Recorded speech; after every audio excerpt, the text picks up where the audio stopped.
వేల మందిని ప్రొఫెషనల్స్ గా మార్చిన ఇనోమాటిక్స్ తో మీరు కూడా మీ డ్రీమ్ కెరియర్ ని ఇప్పుడే స్టార్ట్ చేయండి. సార్ ఒక చిన్న డౌట్.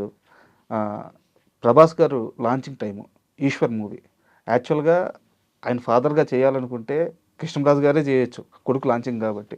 బట్ ఏరి కోరి శ్రీకృష్ణ అనే ఆ క్యారెక్టర్ కావాలని చెప్పి తీసుకొచ్చుకొని పెట్టుకున్నారంట. కాదండి, ఇది నా ఫ్రెండ్ అశోక్ కుమార్, ప్రొడ్యూసర్. అతను నాకన్నా చిన్నోడన్నా, నాకు చాలా చాలా ఇష్టడు సార్. నాలాగే కొద్దిగా ఓపెన్గా ఉంటాడు అతను. అతను ఎంత గొప్పవాడంటే అతను తీసిన సినిమా అన్నిట్లో నేను ఉన్నాను. ఫస్ట్ ధ్రువ నక్షత్రం, తర్వాత ఇంకోటి ఏదో సినిమా, ధ్రువ నక్షత్రం తర్వాత రక్తతిలకం అనుకుంటా, రక్తతిలకం తర్వాత ఇంకో ఒక్క సినిమా ఒకటే ఈవి సత్యనారాయణ చెవులో పువ్వు ఏదో పెట్టి తీసి, అది తప్ప అన్ని సినిమాలు నేను ఉన్నాను. మంచి స్నేహితుడు నాకు, చాలా వెరీ నైస్ మ్యాన్. అంటే రామానాయుడు గారికి మేనల్డ్ వర్క్స్ అవుతాడు. ఆ మేనల్డ్ అని చెప్పి అది ఏమి ఉండదు. Is a very very nice person. తర్వాత ఏంటంటే మహాదైవ భక్తుడు, సనాతన ధర్మం అంటే పడి చచ్చిపోతాడు. ఎవరికి తెలియదు అశోక్ కుమార్ గురించి. చాలా ఈశ్వరికి మళ్ళీ నేనే మా శివకృష్ణ పెట్టుకున్నా, అలా వచ్చింది నాకు. అతను ఆ వేషం రావడానికి నాకు నా మిత్రుడు, నా శ్రేయోభిలాషి అశోక్ కుమార్ సార్. ఆ రోజు 2001, 2002 టైంలో మీరు చూసిన ప్రభాస్ వేరు, ఇప్పుడు మనందరం చూస్తున్న ప్రభాస్ వేరు. బాగా ఎదిగాడు కదా సార్, బాగా ఎదిగాడు. ఎంత ఎదిగినా కూడా ఎదిగినోడు ఎంత ఎదిగే కొలిది ఒదిగి ఉండాలంటారు కదా, అది నేను విన్నాను. చాలా ఒదిగి ఉంటాడని, చాలా మర్యాదగా ఉంటాడు. అది మాత్రం అందరూ చెప్తున్నారు, ఒకళ్ళు కాదు కదా, అందరూ చెప్తున్నారు. ఆ రోజు సెట్లో ఎలా ఉండేవారు సార్? ఆ రోజు ఎలా ఉన్నాడు, ఈ రోజున అలాగే ఉన్నాడు. ఎందుకంటే నేను ఒక 15 ఏళ్ళ తర్వాత మొన్న ఎక్కడో కలిశాను, గగవా పరిగెత్తుకుంటూ వచ్చాడు. మీరే అని చెప్పి గవబా బ్యాన్లోంచి దిగాడు. ఏంటి ఇలాగ వచ్చారేంటి అన్నాడు. లేదు నన్ను ఏదో పని మీద వచ్చాను, నువ్వు వచ్చావని చెప్పి నేను ఇలా కనపడేది అన్న. లేదు, అది మాత్రం అది అందరూ నేను చెప్పేది కాదు కదా. అతను భోజనాల దగ్గర కానీ, అతని దగ్గర కానీ, ట్రీట్మెంట్ కానీ, ఆ మర్యాద కానీ, అదే కృష్ణరాజు గారి కన్నా ఇంకా ఎక్కువ అని చెప్తారు అందరూ.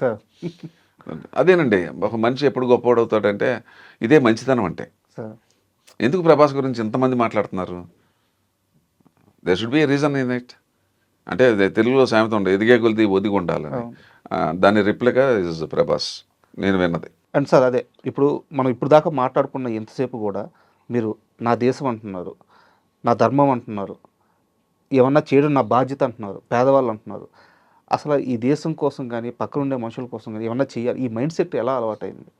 చెప్పాను కదా, it's only because my father, మా తండ్రి వల్ల. ఆయన మీకు కావాలంటే ఇప్పుడు వెళ్ళి ఎంక్వైరీ చేసుకోండి. షామీర్పేట యువతల నుంచి, మెయిన్ రోడ్ నుంచి, మాది బొమ్మరాజుపేట విలేజ్ లోపలికి ఉంటుంది మాది ద్రాక్ష తోట, 4.5 కిలోమీటర్స్ సొంత రోడ్డు వేసాడు. ఇవాళ 20 గ్రామాలకు అదే రోడ్డు. ఆయన మెటల్ రోడ్ అది ప్రైవేట్ ల్యాండ్, ప్రైవేట్ గవర్నమెంట్ వేస్తానంటే ఎవరు ఒప్పుకోవాలి. మా ఫాదర్ ఇల్లు నిలబడితే అందరూ ఇచ్చేసారు. అందులో మా తాతగారు వరుస ఆయన ఇచ్చాడు. అందరూ బయట అందరూ ఇంతంత ల్యాండ్ ఇస్తే 4.5 కిలోమీటర్స్ రోడ్డు వేసాడు ఆయన సొంత డబ్బులతో. తర్వాత ఆర్టీసీ బస్సు పెట్టించాడు రాత్రి. ఆర్టీసీ అంతా చాలా హై ఇన్ఫ్లుయెన్స్లో ఉండేవాడు ఆయన. తహసీల్దార్ని అలానే ఏమయ్యాని కూడా ఆయన ఆ రేంజ్లో ఉండి బతికాడు ఆయన. ఏమైనా నాకు బస్సు అన్నాడు, దొరగారు రాజుగారు బస్సు వేస్తే అట్లాగా, మీదేమో అడివి, రాత్రి బస్సు వచ్చి అక్కడ డ్రైవర్ పడుకుంటాడు, వాళ్ళకి అన్నం నా గెస్ట్ హౌస్, నా రూము, నా భోజనం, నీ సొమ్మేం పోయింది? మరి పొద్దున్న నేను టిఫిన్ పెడతా, కాఫీ ఇస్తాను, ఇంకేంటి మీకు ఏం కావాలి? పడుకోవటానికి బెడ్ ఇస్తా, ఇంకేంటి కావాలి మీకు అన్నాడు. అలా 1 year నడిపాడు. ఆ బస్సు రాత్రి వచ్చేసి పొద్దున్నే అన్ని ఊర్లు కలెక్ట్ చేసుకుని వెళ్ళేది. ఇక్కడ ఏం టెలిఫోన్ లేదు, మర్చిపోయి టెలిఫోన్ డిపార్ట్మెంట్కి ఫోన్ టెలిఫోన్ పెట్టు, ఎక్సైజ్ పెట్టు. అక్కడ మీకు షామీర్పేట యువతల ఒక 2 ఫర్లాంగుల యువతల రైట్ సైడ్ రామారావు దగ్గర ఉంటుంది రోడ్డు. ఆ రోడ్డే మా ఫాదర్ వేసింది. చూశాను, మా తాత కూడా అలాగే ఉండేవారు అంటే నాకు తెలీదు. అది నా గొప్పతనం కదా, నేను పెరిగిన వాతావరణం. అది ఏదో నేను నేర్చుకున్నది కాదు, పెట్టింది కాదు, అది ఫాదర్ని చూసాను, ఆ చిన్నప్పటి నుంచి అలవాటు అయిపోయాను అంతే. అంటే ఈ విషయంకి వస్తే, సనాతన ధర్మం విషయంకి వస్తే, మీరు ఒక ఇంటర్వ్యూలో మాట్లాడారు సార్, నాకు ఆ పదం ఎంత గొప్పగా నచ్చిందంటే, హిందూ మతం అనేదే లేదు, అది సనాతన ధర్మం అని చెప్పారు. చాలా మందికి రెండింటి మధ్య తేడా తెలియదు. హిందూ లేదని మతం లేదు అసలు. కృతయుగం, త్రేతాయుగం, ద్వాపరయుగం, ఆ రోజుల్లో అసలు హిందూ మతం అనేది లేదు. ఇప్పుడు మహాభారతం అయిపోయి 5,000 సంవత్సరాలు అయింది. అప్పుడే శ్రీకృష్ణుడు చెప్పాడు, రాబోయే కాలంలో ఈ భరతఖండంలో మ్లేచ్చులు వచ్చురు అని చెప్పాడు. అక్కడి నుంచి డౌన్ఫాల్ 2000 సంవత్సరాల నుంచే మనకి ఈ ఈ దండయాత్రలు చేయటం చేసేటప్పుడు దాన్ని ఏంటంటే అలా అలాగా మెల్లగా మనకి ఏదో పెట్టాలి కాబట్టి అంతా మనం హిందూసే కానీ హిందుస్థాన్ నుంచి హిందూ మతం అట్లా హిందూ వచ్చిందే మన సనాతన ధర్మం ఏం చెప్పిందంటే అప్పుడంతా కృతయుగం కాదు, ఈవెన్ మహాభారతం అయిపోయిన 2-3 వేల సంవత్సరాలు కూడా సనాతన ధర్మే. మనం సనాతన ధర్మం ఏంటంటే ఉదయాన్నే లేవాలి, స్నానం చేయాలి, తల్లిదండ్రులు మాతృదేవోభవ, పితృదేవోభవ, ఆచార్య దేవోభవ, తల్లి దైవం, తండ్రి దైవం, తర్వాత గురువు దైవం, నెక్స్ట్ తర్వాత అన్నీ చెప్పేవారు. తర్వాత సర్వే జన సుఖినో భవంతు, మొత్తం ప్రపంచం బాగుండాలి, అందరూ బాగుండాలి, దాంట్లో మనం బాగుండాలి. ఇదే సనాతన ధర్మం. తర్వాత ఎవరికి హాని చేయకూడదు, పశుపక్షులను కూడా మనం పోషించాలి.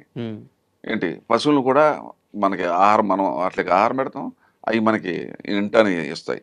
తర్వాత ప్రకృతి మన దైవం అని మనం ప్రకృతిని ఈ హిందూ ఈ నవ్వుతారు, మీరు చెట్లకు కూడా దండం పెడతారని. అజ్ఞానులు. నిన్నే ఎవడో పిచ్చిగా మాట్లాడాడు, ఎవరో కాదు, సరే నీ తోటి నట్టుడే కదా. ఏ మతానన్నా మనం గౌరవించాలి, అందరూ మన వాళ్ళే. ఏ మతం అన్నా ఏ దేవుడు అన్నా గౌరవించాలనేదే ఇదే మన డ్రాబ్యాక్ అయింది. దీనివల్లే ఈ భారతదేశం 800 సంవత్సరాలు బానిస బతికైపోయింది. అసలు ఎవరికి తెలియని రహస్యం చెప్పనా, జీసస్ క్రైస్ట్ కాశ్మీర్లో 11 సంవత్సరాలు ఉన్నాడు. అవునా? నా దగ్గర హిస్టరీ ఉంది కదా. ఇప్పుడు మీరు కాశ్మీర్కి వెళ్తే అక్కడ ఒక చిన్న ఇది ఉంది, నేను యూట్యూబ్లో కూడా చూపించారు. అక్కడికి వచ్చి ఆయన పాదాలు అక్కడ ముద్రిక ఉంటుంది అక్కడ. ఇక్కడికి వచ్చి బౌద్ధిజం నేర్చుకుని మీరు ఇక్కడ చూడండి, ఇజ్రాయెల్ ఎప్పుడు మేకను పెట్టుకుని ఉంటాడు ఆయన. ఆయన ఎప్పుడు మంచి బోధించాడండి. ఆయన అందరూ శాంతి చెప్పాడు. క్రైస్ట్ ఎప్పుడు చెడు చెప్పలేదే. వీళ్ళు వచ్చేసి అసలు నిన్న కాకపోడు మన మనవాడు వచ్చేసి అసలు నువ్వెవడో, నేను లేకపోతే నువ్వు లేవంటే ఎలా ఉంటుంది మనకి? అయితే మీరు ఇంత ఆవేదనగా మాట్లాడుతున్నారు. అయితే ఈ మధ్య కాలంలో జరిగిన 2 ఇన్సిడెంట్ల గురించి మనం మాట్లాడుకోవాలి. మీ ఇండస్ట్రీ నటుడు, నేను పేరు చెప్తున్నాను, ప్రకాష్ రాజ్ గారు, వారు మాట్లాడుతూ రామలక్ష్మణుల గురించి వాళ్ళు నార్త్ నుంచి సౌత్ వచ్చిన వలస కూలీలు అని చెప్పి చాలా దుర్మార్గంగా మాట్లాడారు. దుర్మార్గం అంటే అజ్ఞానం ఒకటి, తర్వాత కండకావరం ఒకటి. అంటే అజ్ఞానంతో కూడుకున్న కండకావరం ఇది. అది నేను చూశాను, అది నేను కావాలని చూశాను, నేను చాలా అప్సెట్ అయ్యాను. ఇప్పుడు ఒక చిన్న ఉదాహరణ చెప్తాను మీకు. A great scientist, atom bomb కనిపెట్టిన గ్రేట్ సైంటిస్టు, లేకపోతే ఒక మహానుభావుడు, అంటే గ్రేట్ పీపుల్ మనం ఎగ్జాంపుల్ తీసుకుంటే, వాడు చాలా గొప్ప సైంటిస్టు, గొప్ప డాక్టర్, గొప్ప ఇంజనీర్ అనుకుందాం. వాడికి మాట్లాడటం తెలియదు అనుకోండి, వాడు వేస్ట్ ఫెలో కింద లెక్క. అంటే వాడికి ఉన్న జ్ఞానం అంతా కూడా నశించిపోయినట్లు లెక్క. అసలు మనిషితోటి నువ్వు ఎలా మాట్లాడాలో తెలియని వ్యక్తి నువ్వు ఎంత గొప్ప సైంటిస్ట్ అయితే మనకేంటి? ఇది అంతే. అసలు నువ్వు చరిత్ర తెలియకుండా క్రిస్టియానిటీ ఎప్పుడు పుట్టిందో తెలియకుండా ఉత్తర దేశం నుంచి సౌత్కి రావటం ఏంటి? పైగానేమో పండు కోసుకుంటే అక్కడ రావణాసుడు అడ్డుపట్టడం ఏంటి? ఇతిహాసాలు, పురాణాలు మన పెద్దలు చెప్పింది అది అసలు రామాయణం, మనకే పూర్తిగా తెలియదు. కాకపోతే మనం రాముని పూజిస్తాం. ఇంకోటి ఏంటంటే మనోభావాలు దెబ్బ కొట్టడం. ఈ దేశంలో బతుకుతూ, ఇక్కడ నీళ్లు తాగుతూ, ఇక్కడ సంపాదిస్తూ, ఇక్కడ దేవుడిని తిట్టడం ఏంటి? మహాపాపం కదా. అది ఏమనాలా? మూర్ఖత్వం అనాలా? అజ్ఞానులు అనాలా? రాక్షసులు అనాలా? ఏమనాలి వాళ్ళని? ఈ సనాతన ధర్మం ఎప్పుడు పుట్టింది? కొన్ని లక్షల సంవత్సరాల క్రితం పుట్టింది. ఈ సనాతన ధర్మాన్ని విమర్శించి రాముడు లేడు, కృష్ణుడు లేడు, నార్త్ నుంచి వచ్చాడు, సౌత్ నుంచి వచ్చాడు, ఏంటి అసలు? ఏమన్నా అసలు ఉందా? నమ్మకపోవడం అనేది నాస్తికులు వాళ్ళ ఒక సపరేట్.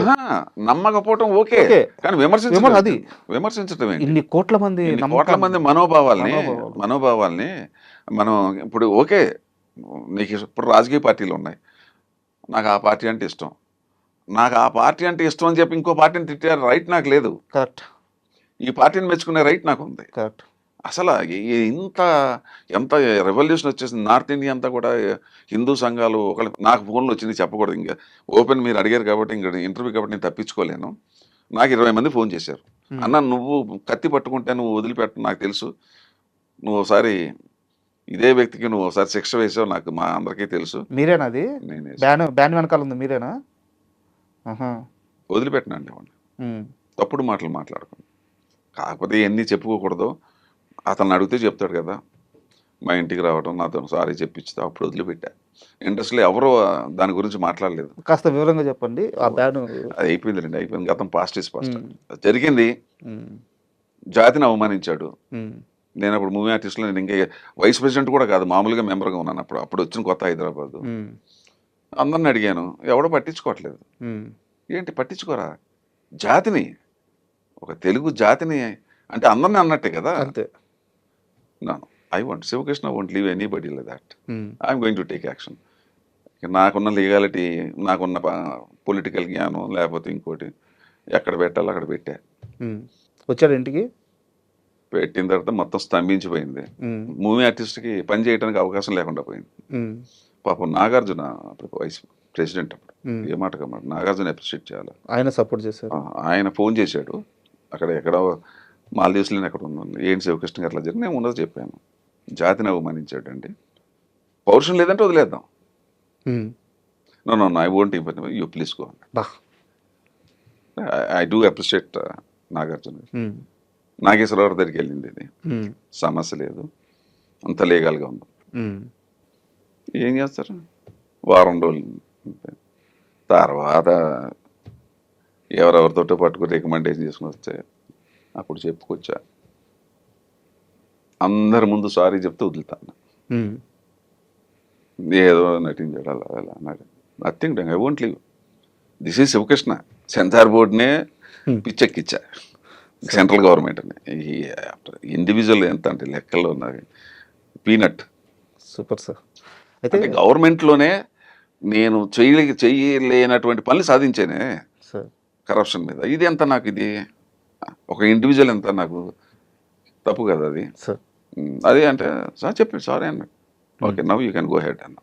నాగార్జున ఫోన్ చేసి ప్లీజ్ గివ్ హిమ్ పర్మిషన్ అన్నాడు.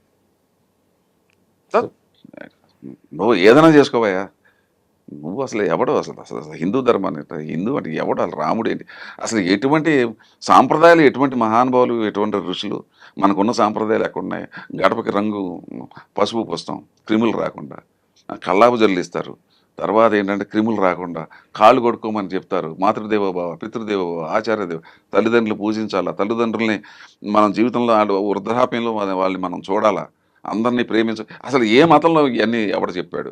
ఇవాళ చెకోస్లోవేకియా, జర్మనీ, రష్యా గిరితే ఎక్కడ చూసినా మీకు హిందూసమే. బయట దేశాల్లోనేమో మొత్తం అంతా హిందూస్ కింద మారుతున్నారు. ఇక్కడేమో ఇక్కడ కన్వర్టెడ్ ఏమో ఇక్కడ తిడుతున్నారు. ఒక్కడు మాట్లాడు, ఒకడికి పౌరుషం లేదు. మన అసలు హిందూ అనకూడదు, కానీ మనకి పౌరుషాలు లేవు అంతే. That's the main drawback. తిరగబడద్దు. నేను ఒక్కడిని తిరగబడితే ఏమొస్తుంది? ఇలా ఇంతమంది కలుస్తేనే కదా ఏదైనా జరిగేది. ఎవరికి అది మన దగ్గర పెద్ద డ్రాబ్యాక్ ఏంటంటే మనకెందుకులే, అరే మనకెందుకులే, ఈ దేశంలో ఈ పుణ్యభూమి, కర్మభూమి, వేదభూమిలో పుట్టి మన జాతిని, మన గౌరవాన్ని, మన దేశాన్ని అవమానిస్తుంటే నీకు బాధ్యత లేదా? అంటే ఎంతసేపు డబ్బులు సంపాదించేసుకుని బతుకుతావా? రేపొద్దున ఇంటికి వచ్చి నరికేస్తారు వాళ్ళు. అప్పుడు ఏం చేస్తావు? అప్పుడు నీకు ఎవడో హెల్ప్ చేయడు. ఎందుకంటే మనకు పెద్ద డ్రాబ్యాక్ ఏంటంటే హిందువులు ఇప్పుడు సోకాల్డ్ హిందూస్లో పక్కింట్లో ఏదైనా జరుగుతుంటే ఎవడు రాడు కదా. మనకెందుకు వెళ్ళిపోతాం రోడ్డు మీద. ఎంత దౌర్భాగ్యం అండి. ఉండాలి కదా, ఇంగిత జ్ఞానం ఉండాలి. ఏదైనా ఒక పక్కింట్లో ఏదైనా జరుగుతుంది, మనం వెళ్ళాలి, కష్టం ఏంటో తెలుసుకోవాలా. అందరు సొసైటీలో బతుకుతున్నాం, అది ఏమీ లేదు. ఎంతసేపు నేను, నా సంసారం, నా పిల్లలు, నా డబ్బు, మనకు రాలేదు కదా. మనకు రావడం కదా, ఎప్పుడో దేశం మీద పడతారు. అయిపోయింది కదా, 800 సంవత్సరాలు నరకం అనిపించాం కదా వీళ్ళతోటి. కొన్ని వేల గుళ్ళు పోయినాయి కదా ఈ భారతదేశం. ఇంకోటి తెలుసా మీకు, బ్రిటిషర్స్ మన దగ్గర దొంగతనం చేసిన బంగారం కానీ ఇంకోటి కానీ మొత్తం పట్టుకెళ్ళిపోయింది. మనం లెక్కేసి వస్తే $45 ట్రిలియన్. అబ్బా, 45 లక్షల కోట్లు మన దగ్గర మోసం చేసి పట్టుకుపోయి, మన దగ్గర పరిపాలించి పట్టుకుపోయింది. ఎవరికి చరిత్ర తెలియదు. అసలు దేశానికి సరిహద్దులు ఎన్ని ఉన్నాయి తెలుసా మీకు? ఇది అఖండ భారతం. 15 దేశాలు మనది. అఖండ భారతం అంటే 15 దేశాలతో కూడుకున్నది అఖండ భారత్. ఎవరికి తెలుసు? కంబోడియా దగ్గర నుంచి తీసుకోండి, మలేషియా, సింగపూర్, అటు ఫిలిప్పైన్స్, ఇటు ఇండోనేషియా, ఇలాగొచ్చేట్టుగా ఆఫ్ఘనిస్తాన్, ఇలాగొస్తే Egypt, a part of Russia, ఇక్కడ టిబెట్, పాకిస్తాన్ ఇవన్నీ వెళ్ళిపోయింది. శ్రీలంక, 15 దేశాలు border. This is called Akhanda Bharat. ఎవరికి తెలుసు? భారతదేశం అంతసేపు. ఆ కాశ్మీరే సరిగ్గా తెలియదు వీళ్ళకి. అసలు ఈ దేశానికి ఎన్ని వేల కిలోమీటర్ల బార్డర్లు ఉన్నాయి? ఒక రాజకీయ నాయకుడు తెలుసా? చెప్పమానండి ఎవడన్నా. నేను చెప్పినట్టుగా స్పాట్గా చెప్పమానండి చూస్తా. 4250 కిలోమీటర్లు బంగ్లాదేశ్ తోటి, 3300 పాకిస్తాన్ తోటి ఉంది, 3600 ఏమో అతను పాకిస్తాన్ చైనా ఒకటి. మొత్తం కలిపితే 11,450 ఎన్నో ఉన్నాయి. ఒక 10 ఇటు 11,000 కిలోమీటర్లు. సరిహద్దులు తెలియదు, ఏమీ తెలియదు. రాజకీయం గురించి మాట్లాడతారు. ఏం మాట్లాడుతున్నారు మీరు? దేశ సరిహద్దులు తెలియదు నువ్వు, అసలు దేశంలో ఎన్ని రాష్ట్రాలు ఉన్నాయో తెలియదు నువ్వు రాజకీయ నాయకుడు ఏంట్రా? అలా నాకు తెలియగలుగుతా. అందరూ అని కాదు సుమా, మహానుభావులు, there are great people, great నాయకులు ఉన్నారు ఇక్కడ, అన్ని చోట్ల ఉన్నాను. బట్ మోస్ట్లీ మనం ఎక్కడ దెబ్బతిన్నాం? 60% ఈ టైప్ ఆఫ్ పీపుల్. ఆవేదన ఆవేదన అండి, నా బాధ అనిపించేస్తుంది కదా. ఎంత బాధ అనిపిస్తుంది. దేశ సరిహద్దులు తెలియదు, దేశం గురించి నువ్వేం మాట్లాడుతున్నావు నువ్వు? సమానత్వం అంటావు, ఏంటి సమానత్వం? ఎక్కడుంది సమానత్వం? What the hell you are talking? And for more videos, Please subscribe to iDream. Please subscribe to iDream. Please subscribe iDream. And please subscribe to iDream. For more videos, subscribe to iDream. please like, share, and subscribe to the channel. Congratulations, iDream. Subscribe to iDream. Subscribe to iDream. So subscribe to iDream Media. iDreamకి iDream team అందరికీ huge congratulations. Please subscribe iDream Media. Please subscribe to iDream. Subscribe iDream. Please subscribe to iDream. iDream అంటే నా కళల channel subscribe చేసుకున్న నోరు తిరుగుతలేదు, మీరైతే గంట గుర్తు కొట్టండి. For more such videos, please subscribe to iDream. Subscribe to iDream. Please subscribe to iDream. Please subscribe iDream Media. Please do subscribe to iDream. Please subscribe to iDream Media. For best entertainment and information, please subscribe iDream. And don't forget to subscribe to iDream.